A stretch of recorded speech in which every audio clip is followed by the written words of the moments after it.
Chers téléspectateurs, bonjour et merci de nous suivre. Vous êtes sur Universel, votre nouvelle émission dédiée aux femmes, à leur combat et à leur quotidien. Je vous donne rendez-vous désormais tous les mois pour explorer ensemble l'univers des femmes. Au sommaire de ce premier numéro consacré aux violences basées sur le genre, rencontre avec Kumbaba, féministe, directrice de Moussoya SARL, promotrice de l'émission sur le genre Moussoya pour parler de violences conjugales. Exclusivité, rencontre avec la mère de feu Fanta Sékou Fafana, standardiste à la présidence de la République, assassinée par son conjoint. Dans la rubrique Entretien, nous recevons également Nafissa Touba, directrice de la Fondation Salif Keita. Avec elle, nous aborderons les questions de protection des enfants albinos. Pour cela, nous vous ferons revivre l'histoire émouvante de la petite Ramata Diarra, dont nous avons rencontré les parents à Fana en 2019. Mais bien avant cela, partons avec notre rubrique Actu Femmes.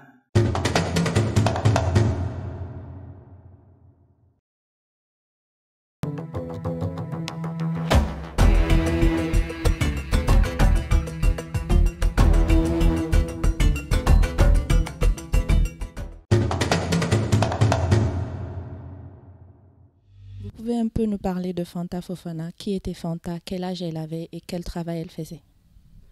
Fanta était une fille très très gentille. Elle ne parlait pas beaucoup. Elle était joviale aussi. C'est pourquoi, après son baptême, je l'ai nommée Jolie, tellement que l'enfant me plaisait.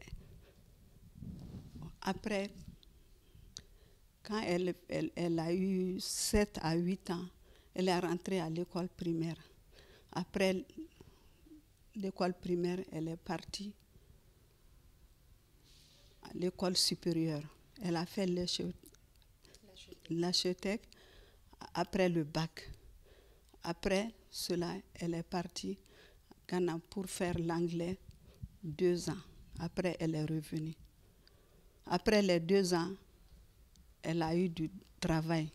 Elle était hôtesse d'accueil à Koulouba. Selon nos rumeurs, on aurait appris que Fanta a été victime de violences conjugales. Elle aurait été battue jusqu'à mort par son époux, son ex-mari.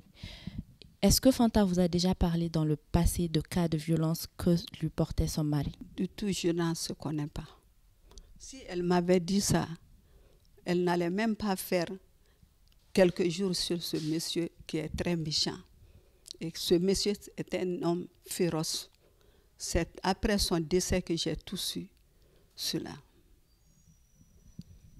Après son décès, vous avez su qu'elle a été victime de plusieurs cas de maltraitance? Bon, d'après ses copines, sinon elle ne m'a jamais dit. Parce que nous, quand on est musulmane, une fille, quand tu es mariée, on te dit de supporter ton mari. Je crois que les conseils qu'on lui a donnés, c'est ce qui l'a poussé à rester jusqu'à ce moment. Après le meurtre de Fanta, beaucoup d'actions ont été entreprises. Nous savons que des associations et d'autres structures de défense des droits de femmes ont mené des marches, parmi lesquelles des rassemblements se sont faits. Et au cours de ces rassemblements, il a été dénoncé le cas de Fanta et des mesures ont été prises pour arrêter ces cas de figure. Concrètement, qu'est-ce qui s'est passé dans le cas de Fanta? Avant le décès de Fanta, je crois que quand elle a quitté ici le mercredi, elle voulait me parler. Je crois que pour me dire que vraiment elle avait assez et le mari, il avait une autre femme. Là, il n'y a pas de problème. Mais c'était la monogamie. Il a caché la monogamie à Fanta et nous, on ne connaissait pas qu'il avait signé monogamie avec sa première femme. Voilà. Quand Fanta a su que vraiment il avait la monogamie, elle a commencé à désister. Mais le jour bref, quand elle est venue ici, elle me dit, Tanti, moi je lui ai dit, bon, on va faire le mariage civil. Elle me dit, maman, attends, je viendrai ici le vendredi matin, je monte le jeudi. Quand je serai là, le vendredi matin, je t'expliquerai quelque chose. C'est après, quand j'ai vérifié, j'ai su que c'était cela qu'elle voulait me dire pour quitter ce mari-là. Donc, malheureusement, ça a coïncidé avec l'agression de ce féroce-là. Où en est le mari maintenant? Bon, après ce que j'ai appris, il paraît qu'il a été arrêté le même jour, mais avec beaucoup de peine. Et je profite aussi de remercier notre armée, la justice malienne. Je profite de les encourager. Parce que ce jour, pour l'arrêter, il voulait s'enfuir après l'assassinat. Donc, ils ont pu mettre la main sur lui. Actuellement, il est à la prison. Et il a combien de peines d'emprisonnement? Non, on n'a pas eu de jugement d'abord. Il n'y a pas eu de jugement et j'attends. Et je fais confiance à la justice malienne. Donc, vous êtes satisfait de l'acte du gouvernement malien? Bon, j'attends. Quand le verdict va tomber, c'est en ce moment que je pourrai dire que si je suis satisfaite ou pas. Mais pour le moment, il est derrière les barreaux. Moi, je crois que comme il est arrêté, on attend toujours le jugement. Voilà. Aviez-vous des projets ensemble avec Fanta? Est-ce que vous parlez souvent peut-être de voyager ensemble, d'aller faire le commerce ensemble, du shopping? Quand j'étais petite, je ne voyageais jamais sans elle. Quand je travaillais à la pharmacie populaire. Quand je voyageais seulement, je l'amenais avec moi. Après, quand elle a eu 7 à 8 ans, 9 ans, bon, chaque fois, elle partait en colonie de vacances. Donc, et là-bas aussi, quand elle arrivait en colonie, pour me rassurer plus davantage, je téléphonais à ma soeur qui est là-bas, d'aller la chercher pour l'amener chez elle. Et là, j'étais très tranquille. Après tout ce temps passé, après toutes ces actions, et déjà que vous êtes satisfait de son emprisonnement, est-ce que vous pardonnez le meurtre de votre fille au coupable? Jamais et au grand jamais. Ça, je ne le pardonnerai pas. Vous êtes en colère contre lui? Même toute sa famille. Parce que moi, je ne peux pas accepter qu'un homme qui ait une bonne éducation et que tu te maries, tu as marié une première femme, la deuxième que tu prétends dire que tu aimes celle-là, et tu l'assassines atrocement. Je ne pardonnerai jamais cela à ce monsieur. Quel est aujourd'hui votre cri de cœur à lancer à l'égard que les téléspectateurs peuvent écouter de votre part? En tout cas, vraiment, moi, je veux que les violences conjugales, que ça prenne fin. Que les lois s'appliquent. Vraiment, c'est ce que je veux. Le coupable, qu'il soit puni. Tant que, après le décès de Fanta, il y a eu d'autres cas aussi. J'aurais appris qu'il y a eu un autre qui a même égorgé sa femme et éventré sa femme. Donc pour moi, ça continue et ça devient un fléau. Il faut que ça prenne fin. Donc c'est ce que j'ai à dire au gouvernement et à notre assemblée. De revoir ces lois et prendre des dispositions rigoureuses. C'est ce que j'ai à dire. Mais en tant que femme, maman d'une victime, qu'est-ce que vous avez vous-même entrepris en ce sens? Vraiment, moi, pour cela, partout où on me dit qu'il y a des marches pour soutenir les femmes, j'ai plus de 67 ans, j'adhère dans ce groupe pour faire ces marches-là. Donc vous faites partie d'associations, de structures œuvrant en ce sens? Moi, quand j'apprends, parce que vraiment je soutiens les enfants, les femmes, je les soutiens, quel que soit mon âge.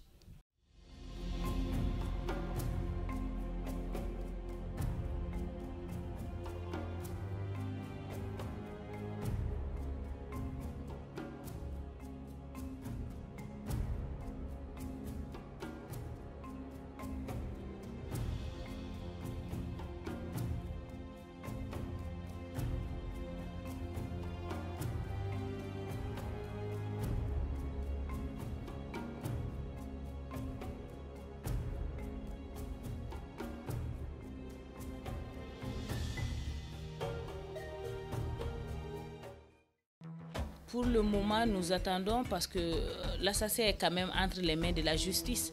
Et nous suivons ce dossier comme du lait sur le feu. Et nous allons exiger à ce que justice soit faite, c'est-à-dire à ce que l'on donne une sanction exemplaire à ce meurtrier, parce que ça c'est devenu un fléau aujourd'hui et les gens commencent à dédramatiser cette histoire-là, ce qui est vraiment dangereux, parce que certains se disent, certains vous demandent même qu'a-t-elle fait?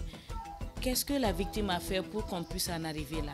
Moi, je pense que ça, c'est des questions qui ne doivent même pas se poser parce qu'il n'y a pas de pourquoi à un meurtre. Un meurtre n'est jamais justifiable. Alors, moi, je dis que c'est ensemble que nous pouvons nous donner la main et pour vraiment bannir ce fléau à jamais de notre société.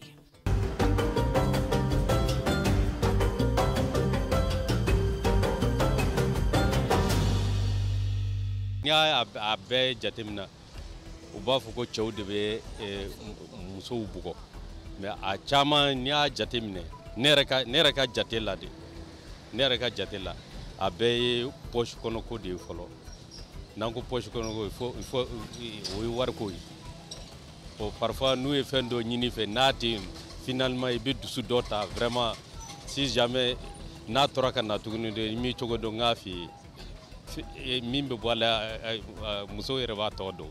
Ne ko mɛ ala kɔni le deli sisan ala ka hakilima di musow ma quoi parce que an bɛ génération min na sisan muso bɛɛ dun kafalen don o b'a ko ni zan tɛ ko Paul lo o kɔrɔ mun ye sisan ni zan tɛ Paul lo o b'a yira k'a fɔ e bɛ furu dɔ la i hakili bɛ furu wɛrɛ o la sisan donc ala ka hakilima di musow ma ka dusuma di an cɛ fana ma quoi donc ne sɔn min fɔ o b'o ye. A cause ye mun ye sisan komi sisan an bolo adamaden anw de taabolo yɛlɛmalen don.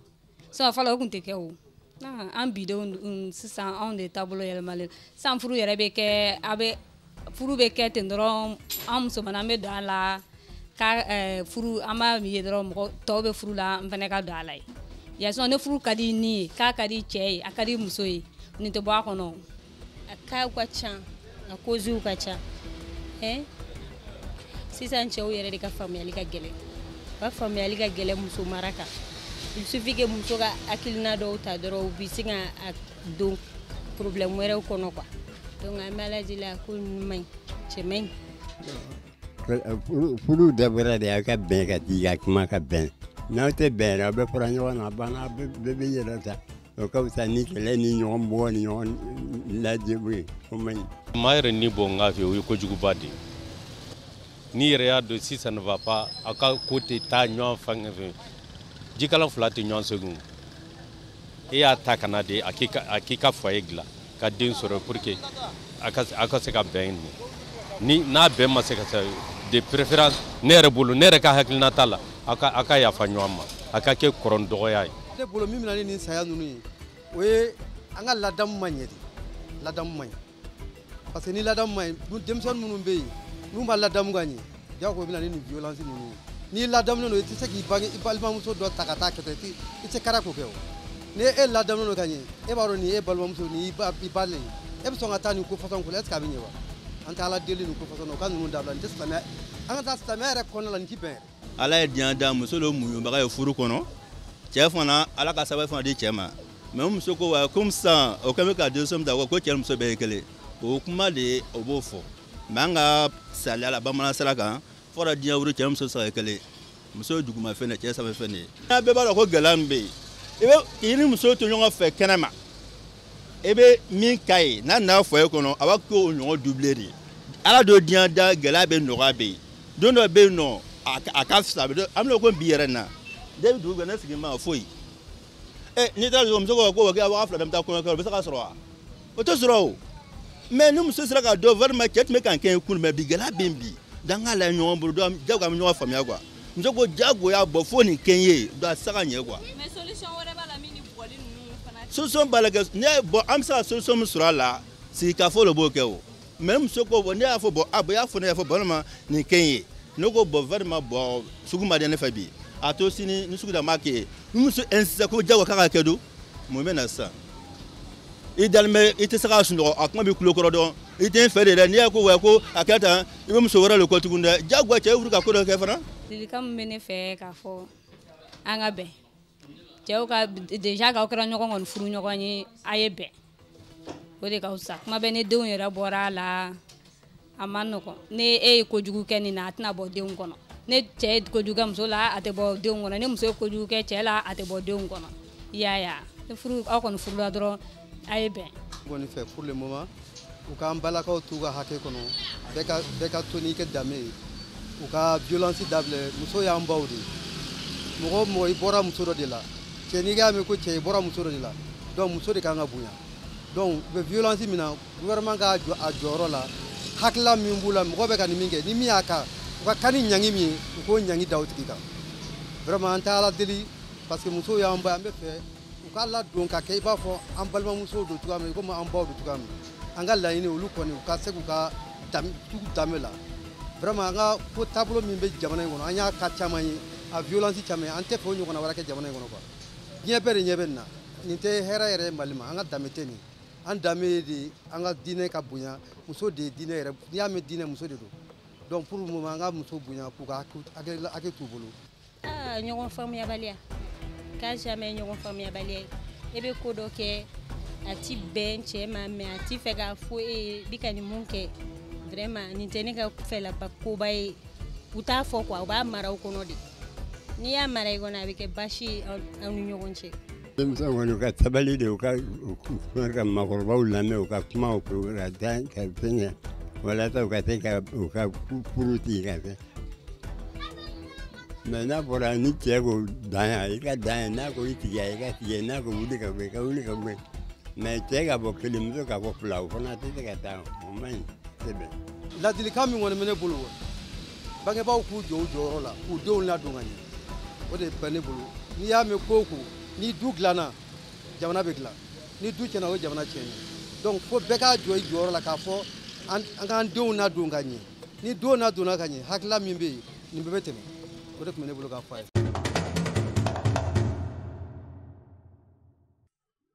Voilà, nous sommes avec Kumbaba. Bonjour Kumba. Bonjour Mariam. Merci d'avoir répondu à notre invitation. Ah, c'est moi, tout le plaisir est le mien. Vous êtes activiste, vous êtes également dirigeante de Moussoya SARL, vous êtes aussi la promotrice de l'émission sur le genre Moussoya. Vous faites partie aussi du réseau des femmes leaders africains pour la transformation de l'Afrique. Vous êtes également consultante avec plusieurs ONG internationales, notamment sur les questions de communication et de genre. On vous voit aussi beaucoup sur les réseaux sociaux. Alors justement, notre première question, au-delà même de la femme que nous voyons sur les réseaux sociaux, qui est Kumbaba? Bon, ce n'est jamais facile de parler de soi-même, mais je dirais que je suis une Malienne, citoyenne malienne qui essaie de contribuer et d'amener sa partition à l'édification de la nation. Je suis maman de 4 enfants. Comme tu l'as si bien dit, je ne dirais pas que je suis activiste, je dirais peut-être je suis féministe et fière de l'être. J'essaie de m'épanouir en tant qu'être humain.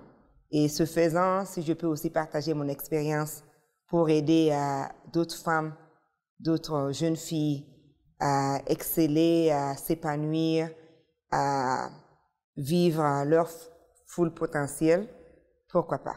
Donc ça c'est moi en résumé. Nous venons ensemble de suivre le reportage de Feu Fanta Sekou Fofana dans l'exclusivité réalisée il y a 2 ans, en 2018, que nous a accordé sa maman, Madame Fofana. Elle a dénoncé un peu les faits et elle incite surtout les femmes à dénoncer les cas de violence conjugale. Qu'est-ce que ça vous fait d'entendre une femme aussi meurtrie mais qui incite les femmes, qui invite les femmes à dénoncer ces cas? Bon, c'est toujours triste.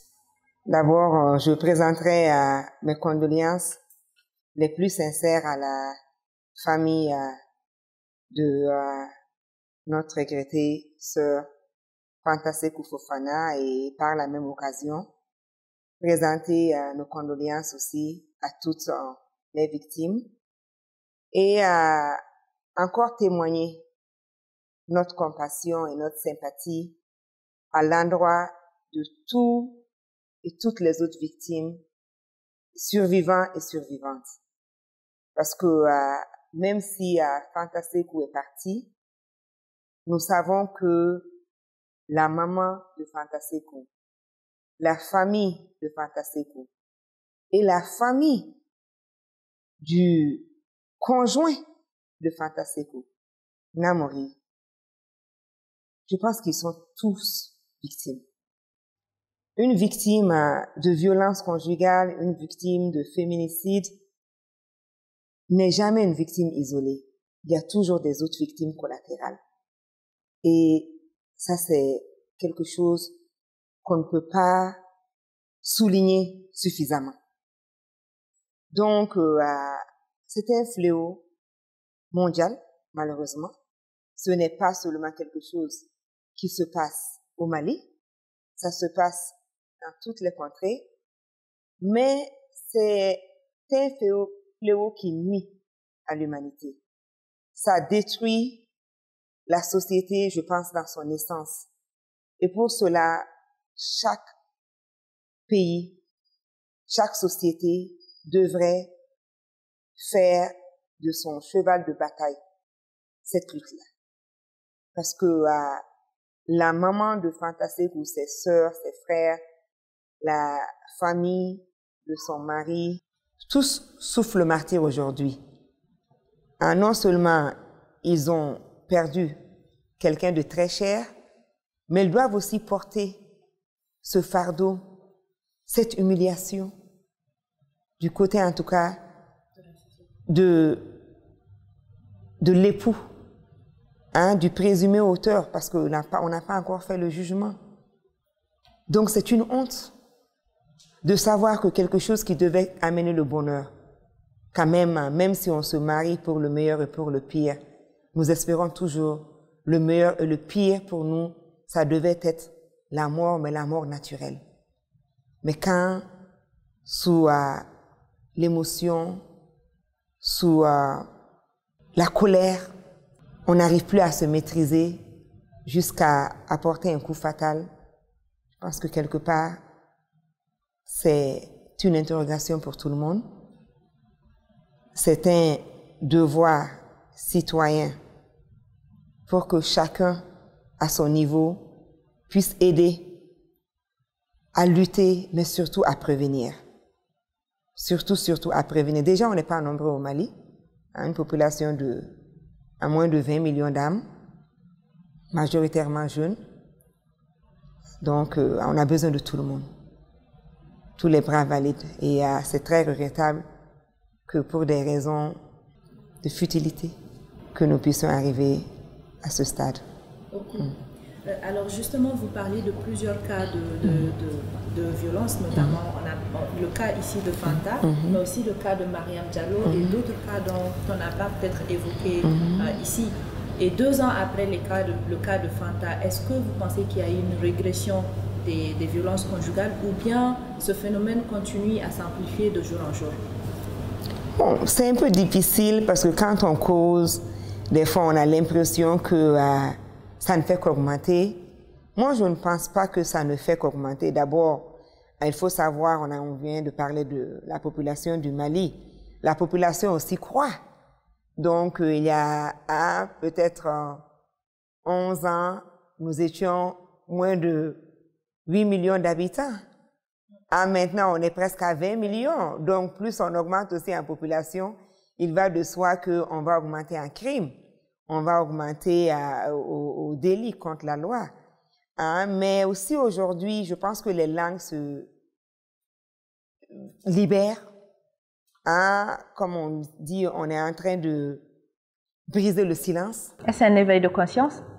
Il y a un éveil de conscience. Je dirais, il y a aussi le fait que les traditions, les coutumes, les façons de concevoir les droits humains, les façons de concevoir aussi les droits des femmes, l'éducation, le fait aussi que beaucoup d'entre nous aujourd'hui aspirent à un autre devenir et on n'a pas nécessairement les mêmes repères, on n'a pas nécessairement les mêmes croyances profondes que nos parents ou peut-être le Mouniou et le Sabali le fait de ne pas en parler, de porter sur soi, peut-être ce n'est plus nécessairement nos valeurs. Mais aussi, ce que moi j'aime et je salue particulièrement, c'est le fait que nous sommes et que nous soyons rejoints dans la lutte par les hommes. Donc je pense que ça aide beaucoup. Parce que ce n'est plus les femmes, on vient de finir il y a quelques mois, entre le 25 novembre et le 10 décembre, la campagne des 16 jours d'activisme. Et depuis 2 ans, c'est un plaisir agréable tous les matins quand je me réveille le 25 novembre. Les premiers postes, les premières dénonciations, ça vient des hommes. Donc je pense que ça aussi, ça aide parce que nous sommes dans une société quand même qui est patriarcale et où l'homme demeure le chef de famille et où la femme, dans son parcours humain, dans son parcours personnel, est presque toujours sous la tutelle d'un homme. Donc, si nous devons aussi avancer par rapport à cette lutte, nous ne pourrons jamais accomplir des pas géants sans l'accompagnement des hommes. Donc, je pense que tout cela aussi aide. Le fait que les hommes nous rejoignent dans la lutte, le fait que les repères par rapport à mon devenir, mon vouloir, ma valeur ne soient pas nécessairement les mêmes que celles de nos mamans ou de nos grands-mères. Donc, je pense que ceci aussi fait, et avec aussi l'avènement de la technologie, où l'information est beaucoup plus rapide, on parle de l'information au temps de micro-ondes, microwave, donc ce qui fait que tout va très très vite. Donc, je pense que c'est ce qui peut aussi expliquer le fait qu'on a l'impression qu'on a beaucoup plus de cas de violence à l'endroit des femmes et des filles, même si moi, intimement, je ne pense pas que cela soit vrai. Et aujourd'hui aussi, on arrive à identifier et à caractériser les types de violences.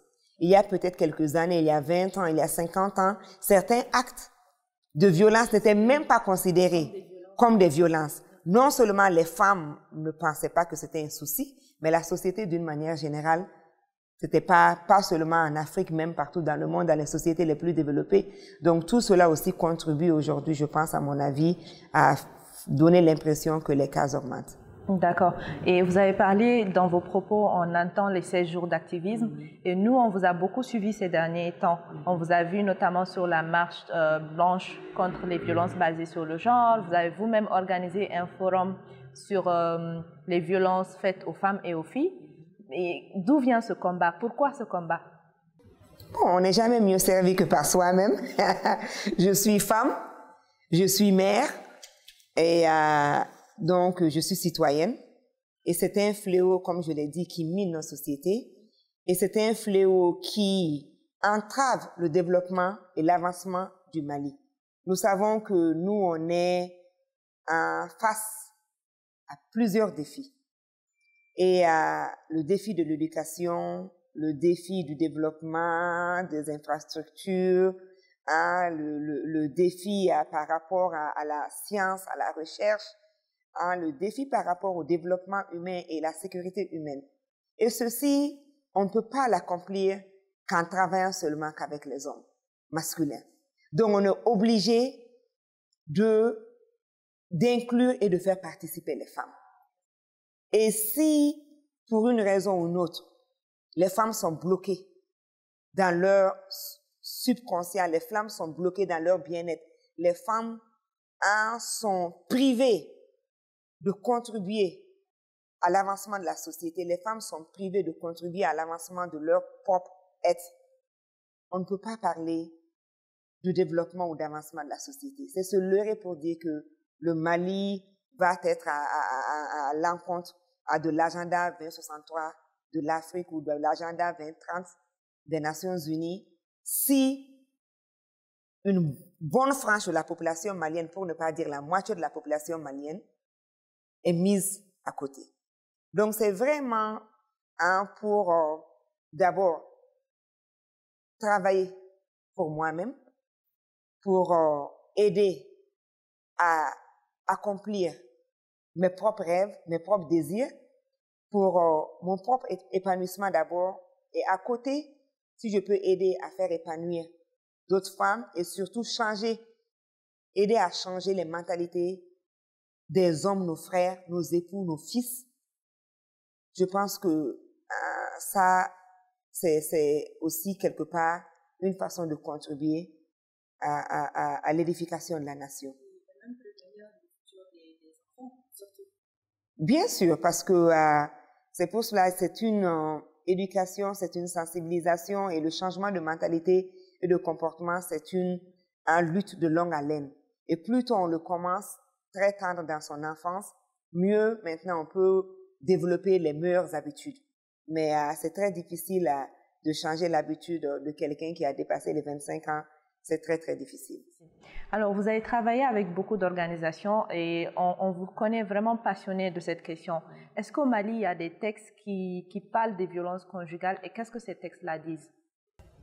Bon, on n'a pas de texte spécifique. Je pense qu'il y a quelques semaines, tout le monde a suivi tout ce qui se disait par rapport à l'avant-projet de loi pour les violences et la prévention et la réparation des violences basées sur le genre. Mais nous avons déjà quelques textes, parce qu'il y a le code pénal qui est là quand même. On ne peut pas dire qu'on peut tuer un être humain. On peut tuer un frère ou une sœur ou un mari ou une femme, une épouse, et avoir quartier libre. Ça, c'est condamnable déjà dans le code pénal. On a dans le code pénal aussi, par rapport au code de la famille et de la personne, qui dit que la répudiation est interdite. Donc, on sait qu'on a beaucoup de cas, surtout avec la mauvaise interprétation de la religion musulmane, où certaines personnes pensent que dire qu'on a divorcé une femme 3 fois, ça suffit pour la chasser de chez soi, l'humilier, sans pour autant lire les versets coraniques qui venaient avant ou qui viennent après. Donc, il y a aussi le fait de vouloir, même si c'est pas tuer, les insultes, les autres préjudices, ou par exemple les violences sexuelles qu'on a aussi eu à voir ces dernières années avec la jeunesse, où on a vu des jeunes filles se faire violer par des gangs de jeunes garçons.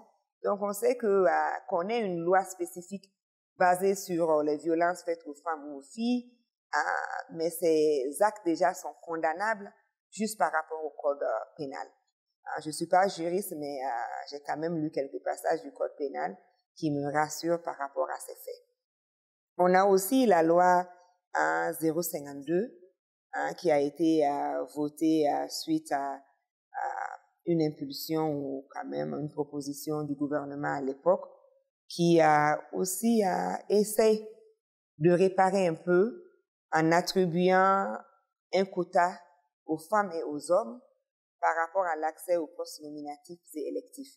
Je dis aux femmes et aux hommes parce que beaucoup de personnes disent c'est la loi pour le quota, pour les femmes. Ce n'est pas la loi pour les femmes. C'est la loi pour l'application d'un minimum de quota pour tous les deux sexes. Parce qu'on sait qu'avant, on a eu, par exemple, lors de certaines élections, j'ai en tête les élections municipales avant le vote de cette loi-là en 2015.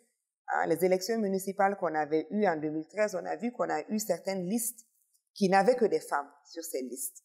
Pour plusieurs raisons, parce qu'on sait que c'est pas facile pour une femme aussi d'accéder à la liste, surtout en bonne position d'un parti politique. Donc, certaines femmes se sont organisées, se sont coalisées et ont fait des listes propres. On sait qu'avec cette loi, de telles listes ne pourront plus passer. Et on a vu qu'au sein maintenant du ministère de la promotion de la femme, de l'enfant et de la famille, qui beaucoup disent le ministère des femmes, ce n'est pas le ministère des femmes. Pour moi, c'est beaucoup plus le ministère des hommes. Parce que c'est le ministère de la promotion de la femme, de l'enfant et de la famille. Et la famille, et l'enfant, et la femme sont tous, n'appartiennent pas quand même, mais sont tous sous la tutelle d'elle.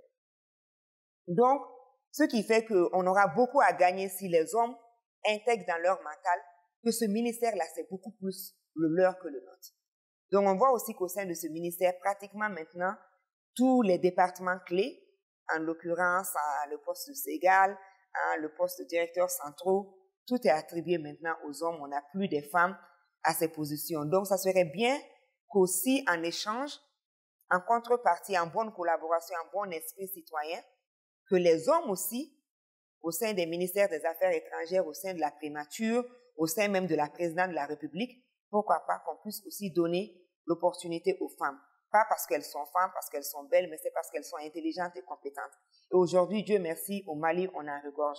Ah, ça fait tellement mal qu'en période de transition, où on voit que le pays fait face à d'énormes défis, qu'on décide de violer cette loi-là.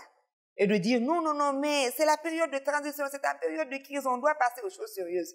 Comme si on ne peut pas accomplir les choses sérieuses avec les femmes. Nous donnons vie, nous soutenons nos familles, c'est nous qui tenons l'économie informelle. Donc, croire que les femmes, c'est le folklore, hein, ce n'est pas sérieux, ce n'est pas compétent, ce n'est pas fort. Je pense que quelque part, c'est triste et ça ne doit surprendre personne si le Mali, depuis fort longtemps, ne fait que piétiner parce qu'on ne donne pas aussi l'opportunité aux femmes de pouvoir contribuer et de pouvoir aussi pleinement jouer leur partition par rapport au développement de notre pays. On sent vraiment une femme passionnée à travers vos propos.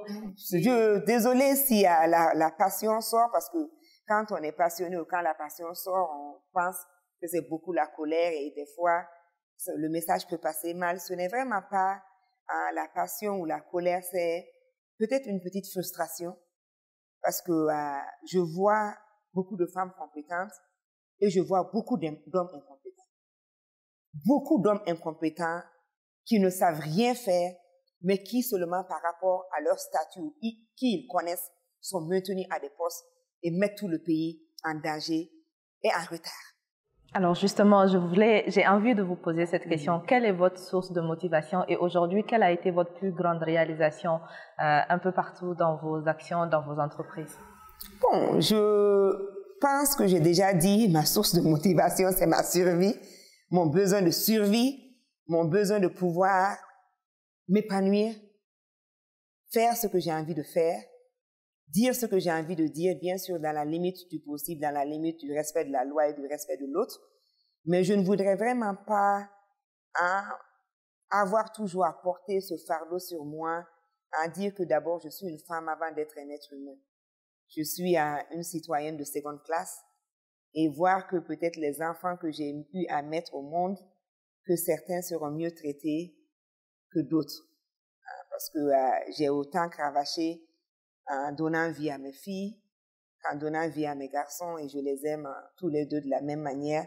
Et je n'aimerais pas que mes enfants, mes filles puissent ressentir ou bien être bloqués dans leur avancée parce qu'on pense qu'elles sont moins que leurs frères. Donc ça, c'est une source de motivation. Par rapport maintenant au plus grand accomplissement, je dirais, j'aimerais croire que je n'ai rien accompli encore. Donc pour moi, je n'ai pas encore fait mon plus grand accomplissement. Et je prie tous les jours que le Seigneur puisse m'accorder bonne santé et longue vie pour que je puisse encore accomplir des choses qui pourront me servir et servir autrui. Un dernier mot pour les jeunes filles qui vous suivent et qui veulent un jour devenir comme vous? Bon, je dis toujours, moi je ne veux pas que quelqu'un devienne comme moi. Je ne cherche jamais, j'ai jamais cherché à devenir comme quelqu'un. Je pense que tout le monde doit choisir sa voie et être honnête envers soi-même, pouvoir se regarder, fond des miroirs ou se coucher sur son lit et avoir cette conversation personnelle avec soi-même. Qui suis-je? Est-ce qu'aujourd'hui, je me sens à l'aise envers moi-même? Est-ce que Kumba ou Mariam, c'est beaucoup plus la Kumba ou la Mariam qui essaie de faire plaisir à autrui et qui essaie de tuer ses propres ambitions? Parce qu'il y a eu un moment dans ma vie, j'ai dû taire mes ambitions pour pouvoir répondre à un statu quo. Et il n'y a pas pire assentiment que ça. Donc pour moi, je dirais aux jeunes filles, si je peux être une inspiration pour qu'elles puissent se retrouver, mais que personne ne devienne comme moi, qu'elles deviennent elles-mêmes. Merci beaucoup, Kumba. Je vous en prie.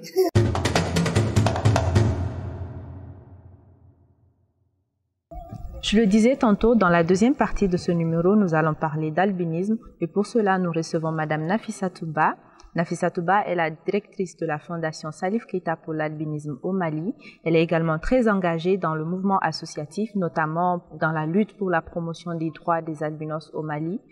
Bonsoir Nafisatou. Bonsoir madame. Merci d'avoir répondu présent à notre invitation. C'est avec plaisir. Il y a 2 ans, la petite Ramata Diarra avait été enlevée dans les bras de sa maman, puis assassinée en marge des élections présidentielles de 2018. Coïncidence ou rituel, nous sommes allés rencontrer sa famille et la population de Fana qui nous ont parlé de cet acte ignoble. Suivons ensemble le reportage. Comme annoncé tantôt, nous sommes à 120 km de Bamako, dans la localité de Fana, où nous sommes venus rencontrer les parents de la petite Ramata Diarra qui a été enlevée dans la même cour et après retrouvée assassinée. Anne-Cléne Fanimba. Auniche Aura Bismillah. Obisika Munifo Jamae Mumeka Laje Ramataka. Ramata tunye John Lee. Ashi kumbe Hassan Hake Jumenela.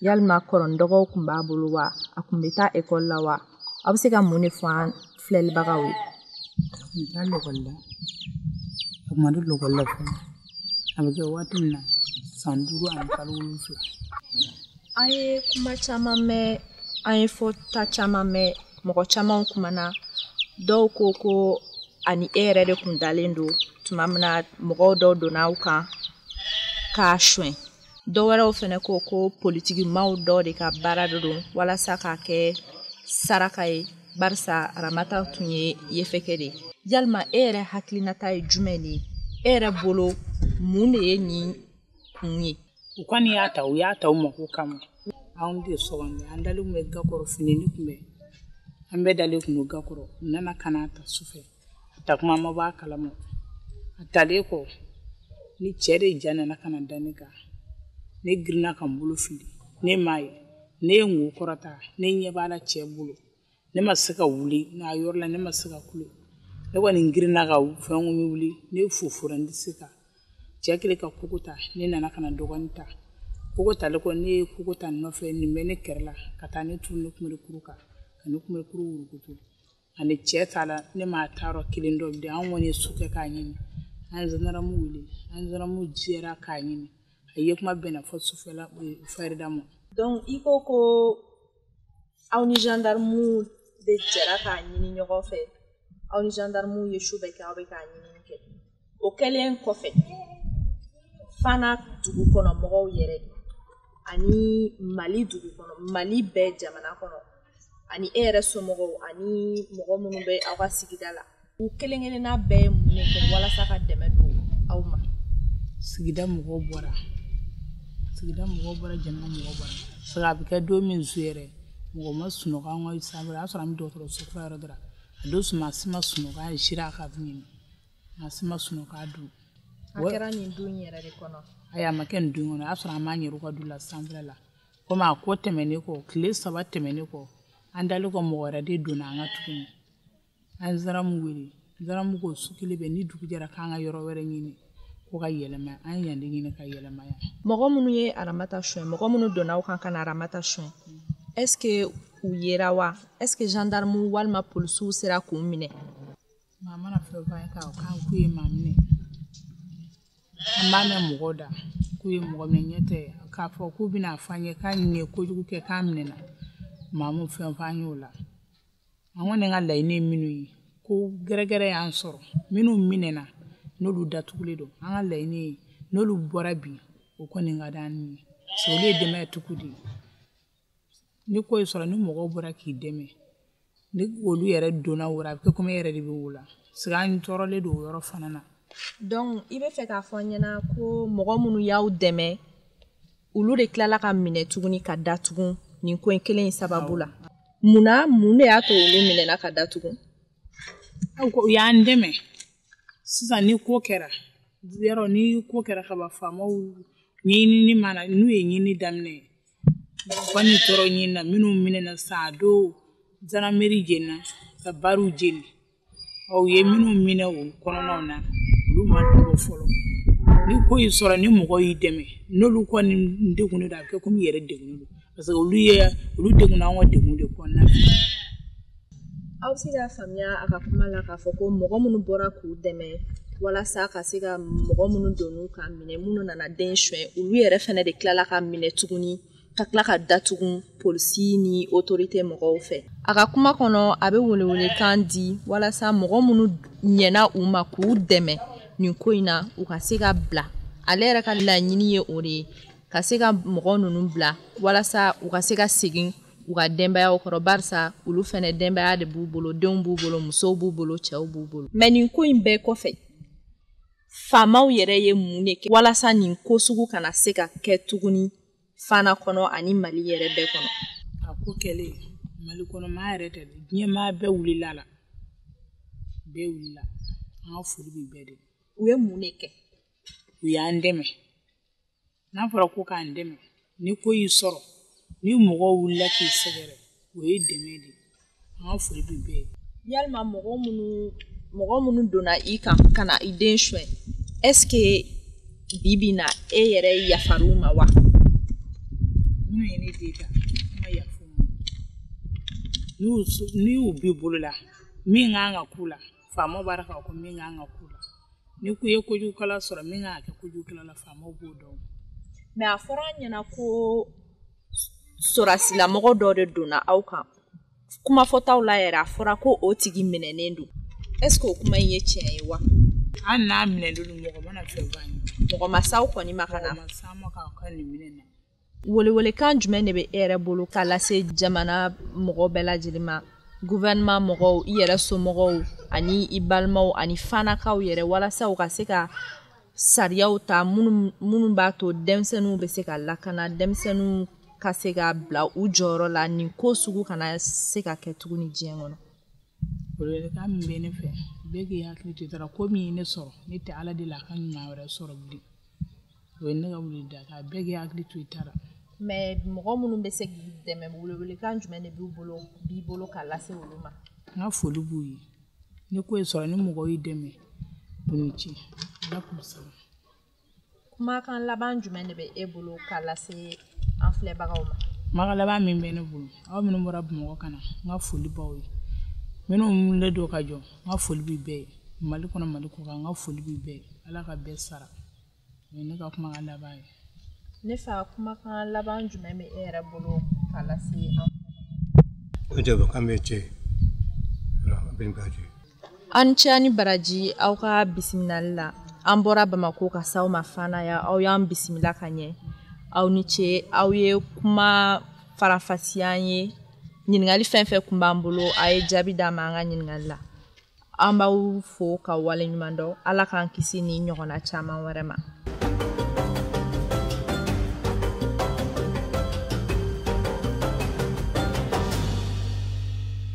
souvent nin ko ninnu caman bɛ yen n'i y'a jateminɛ u b'a kɛ ka da kun caman kan explication na il paraît a ka ca politikilamɔgɔ fɛ a ka ca wagati parce que ko kɛra wagati min na n'i yɛrɛ événement jateminɛ ko kɛra o wagati la an b'o temps mun kɔnɔna na fanga bɛ sɔrɔ ka sɔrɔ ni si tɛ n'ala ye da diɲɛ natigɛ fɛn kama i b'o ɲɛ sɔrɔ hali ka sɔrɔ politiki tɛ n'i y'a jateminɛ k'a fɔ ko ni saraka bɔra ne yɛrɛ y'a jateminɛ e k'i balo mɔgɔ yɛrɛ nungun na o b'a yɛrɛ bɛ diɲɛ de ko a nɔ tɛ lahara kɔ mɔgɔ an ka laɲini mɔgɔ min kɛ Aramata Jara la mɔgɔ tɛ se ka nin k'i wolo ɲɔgɔn muso la mɔgɔ si tɛ se ka taa i mɔgɔninfin ɲɔgɔn ta k'i b'a bɔnɛya nin na ko k'a k'i ka fanga ɲɛsigi mun ye Aramata Jara sɔrɔ a ye diɲɛ mɔgɔ bɛɛ sɔrɔ a ye bɛɛ de sɔrɔ cɛ fara muso kan denmisɛnnin fara mɔgɔkɔrɔba ni an bɛɛ de sɔrɔ mais an ka laɲini ye min ye an tɛ fɛ tuguni ni ɲɔgɔn wɛrɛ ka kɛ Mali kɔnɔ yan ni ɲɔgɔn wɛrɛ ka kɛ Fana yan tuguni ni ɲɔgɔn wɛrɛ kana kɛ diɲɛ fantan naani si la tuguni ni fanga ɲini daminɛna bɛɛ b'a fɔ yefegi kunsigi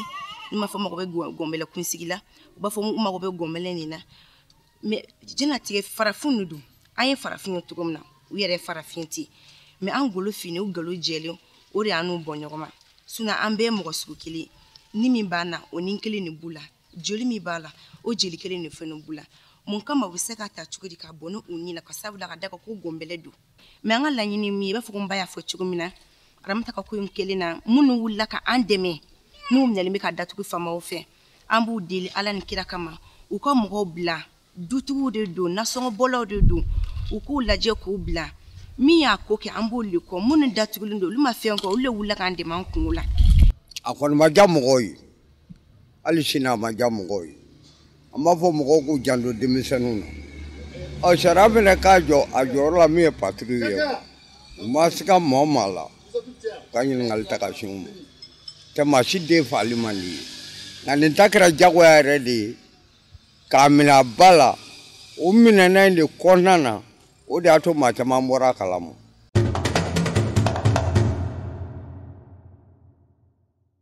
Nafissatou. Oui, madame. Vous venez de suivre avec moi ce reportage. Étant vous-même une personne atteinte d'albinisme, comment avez-vous vécu ces moments? Si on demande mon avis par rapport à ce qui s'est passé à Fana, je dirais que c'est un acte ignoble et impardonnable. Comment peut-on arracher une petite fille de bas sa maman, l'assassiner, l'éventrer et ensuite abandonner son corps? C'est juste inhumain. Laissons le côté de l'albinisme et pensons juste que c'était un être humain. Peu importe sa couleur, elle ne méritait pas ça du tout. Donc je trouve que c'est vraiment ignoble. Justement, vous venez de le dire, c'est un acte impardonnable et c'est justement ce que nous dit la famille de la petite Ramata en nous disant qu'ils ne vont jamais pardonner les assassins. Qu'est-ce que ça vous fait d'entendre ces mots de la bouche de sa maman? Ça, en fait, ça me brise le cœur d'entendre ça, mais je donne raison à la maman de Ramata parce que c'est vraiment très difficile de surmonter ça. La perte d'un enfant, c'est quelque chose que on peut pas comprendre tant que on ne l'a pas vécu et ça je le souhaite à personne. Donc vraiment, ces personnes qui ont fait ça doivent être enfermées, ils doivent payer pour cet acte-là. Voilà. Est-ce qu'ils n'avaient pas été enfermés à l'époque? En fait, cette situation, elle est un peu complexe parce que ils ont pris quelqu'un qui a été enfermé, mais non, qui a été innocenté et qui dit qu'il n'est pas le coupable. Donc jusqu'à présent, justice n'a pas été faite. On s'est battu, on se bat jusqu'à encore, on a engagé des avocats. Donc jusqu'à présent, la lumière n'a pas été faite sur cette affaire-là. Alors justement, nous savons que la Fondation Salif Keita s'occupe beaucoup de ces questions et en son temps, nous avons suivi le chanteur lui-même qui a rendu hommage à la petite Ramata en organisant un concert gratuit qui était même un concert dédicace de son album Un autre blanc. À part cette activité, quelles sont les autres actions que la Fondation a menées pour combattre ou bien pour dénoncer cet acte? La Fondation, elle existe depuis 2005. Donc, depuis sa création jusqu'à maintenant, on défend les droits des personnes atteintes de l'albinisme partout dans le monde. Partout où notre fondateur, M. Salif Keita, il passe, il parle de ce que vivent les albinos ici au Mali, en Afrique et partout dans le monde. Donc, il est comme en fait notre messager, le porteur de message. Donc, à chaque fois qu'il va dans un autre pays ou qu'il rencontre des personnalités qui peuvent nous aider dans notre combat, donc, il véhicule le message. Il explique la situation pénible des personnes atteintes de l'albinisme en Afrique parce que à cause des préjugés, des superstitions, donc les albinos souffrent beaucoup ici. Donc, à part le concert qu'on a fait à Fana, on a aussi fait un forum pour dénoncer ces actes-là ici qui a réuni beaucoup de personnalités venues un peu partout dans le monde. Donc, on a engagé des avocats jusqu'à présent qui continuent à chercher des preuves pour que la lumière soit faite sur cette affaire-là. Donc, on continue et le concert qui a été fait, on veut encore refaire le même concert. Tant que la justice n'a pas été faite sur cette affaire-là, nous, on va continuer de dénoncer ça. Donc, le concert, il sera annuel? Le concert, on veut que ça soit annuel. Cette année, on n'a pas pu le faire à cause de la COVID. Donc, on espère que en cette année, on pourra refaire le concert. En 2021. Alors, justement, vous avez parlé de ce que fait en général la Fondation pour les personnes atteintes d'albinisme. Mais concrètement, les femmes qui sont atteintes d'albinisme, qu'est-ce qu'elles vivent? Quelles sont les formes de violence qu'elles vivent au quotidien?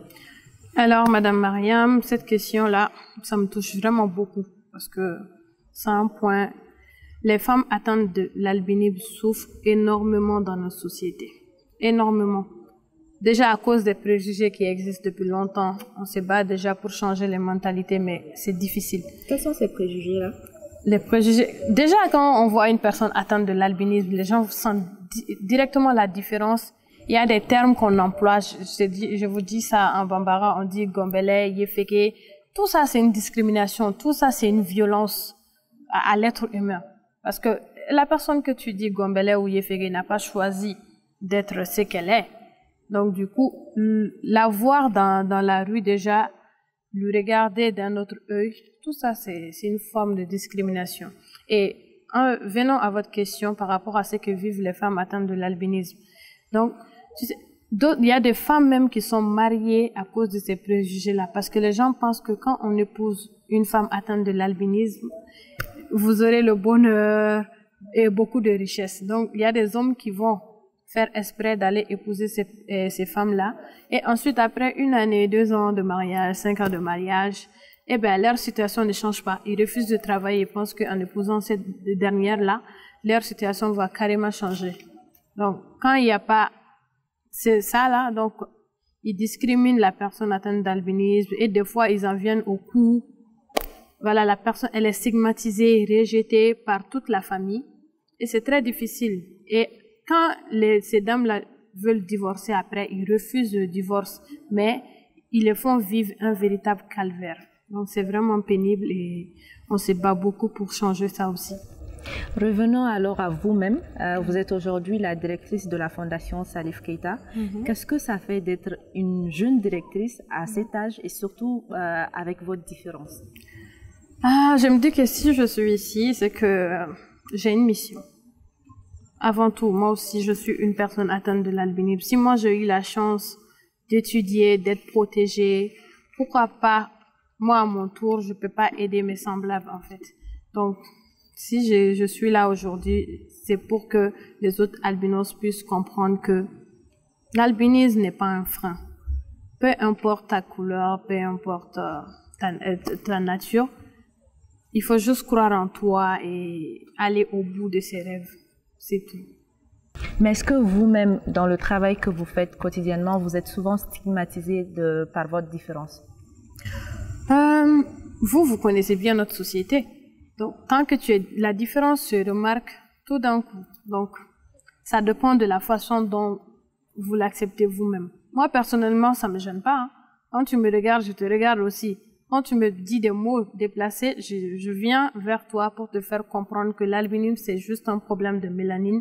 Donc, on est né avec, il n'y a pas de médicaments pour lutter contre ça. Donc, on doit juste s'accepter et vivre ensemble. C'est tout. Mais est-ce que dans votre fort intérieur, vous ne vous sentez pas souvent rejeté, vous ne vous sentez pas souvent limité dans vos actions et même dans vos approches, dans vos relations interpersonnelles? Jamais. Parce que moi, dans ma tête, je m'aime bien comme je suis. Je m'aime très bien comme je suis. Donc, c'est aux autres de m'accepter parce que moi, je me suis déjà acceptée. Et grâce à Dieu, si je suis une personne en bonne santé, pourquoi ma couleur va me poser un problème? Donc, vous vous êtes accepté vous-même et ça ne vous gêne en aucune façon? En aucune façon, parce que depuis le bas âge, ma famille n'a pas fait de différence entre moi et mes autres petits frères et petites sœurs. Donc, c'est ça la base. Ça commence depuis la famille. Donc, quand la famille instaure dans la tête de l'enfant qu'il est comme les autres, ça vient dès le bas âge. Donc, du coup, l'enfant va apprendre à s'aimer et à s'accepter tel qu'il est. Revenons alors à la Fondation. Vous avez parlé entre autres des actions que vous avez faites pour Amata et il y a d'autres cas. Quels sont les projets en cours et les projets à venir de la Fondation? Les projets en cours déjà pour cette nouvelle année, on va faire une grande distribution de crème solaire parce que dans un moment, le soleil va commencer à taper fort. Donc chaque année, on distribue des crèmes solaires à tous les albinos, des chapeaux, des lunettes. Ça, c'est des projets qui existent depuis longtemps. Et il y a aussi le 13 juin, la journée internationale de sensibilisation à l'albinisme. Donc cette année, on veut faire un grand rassemblement et vraiment faire une communication sur l'albinisme pour que les gens comprennent que l'albinisme n'est pas une fatalité et que nous devons nous accepter. Entre autres, c'est ça les projets que nous avons et le concert qu'on veut faire à Fana. Et chaque fin d'année aussi, on souhaite faire un gala de charité dont les fonds seront récoltés et qui seront utilisés pour les personnes atteintes de l'albinisme. D'accord, merci Nafissatou. Est-ce que vous avez un cri de cœur ou un dernier conseil ou un appel que vous voulez lancer à la population ou même aux autorités maliennes? Effectivement, oui. Mon premier cri de cœur, je le lance d'abord aux familles qui ont nos enfants atteints de l'albinisme. Parce que il faut aimer vos enfants. Il faut les instaurer déjà dès le bas âge qu'ils sont comme les autres. Il faut leur apprendre à s'aimer. C'est très important. C'est parce que c'est grâce à cette éducation-là que vous allez leur donner qu'ils pourront s'en sortir dans la vie. Et à la population, à tous les autres, que nous soyons noirs, blancs, de n'importe quelle couleur, nous sommes tous des êtres humains. S'il n'y avait pas de différence, le monde ne serait pas aussi beau. Donc, vivons ensemble, vivons dans la fraternité, vivons dans l'amour. Acceptons-nous tels que nous sommes et acceptez la différence des autres pour mieux vivre. Merci. D'accord. Acceptons la différence, acceptons-nous tels que nous sommes. Tels étaient les derniers propos de Madame Nafissatou Ba. Merci Nafissatou d'être passée sur ce plateau. Merci et à très bientôt. Et voilà qui met fin à ce numéro de votre nouvelle émission universelle. Je vous retrouve le mois prochain pour parler d'autres sujets de femmes. Mais d'ici là, portez-vous bien et à très bientôt.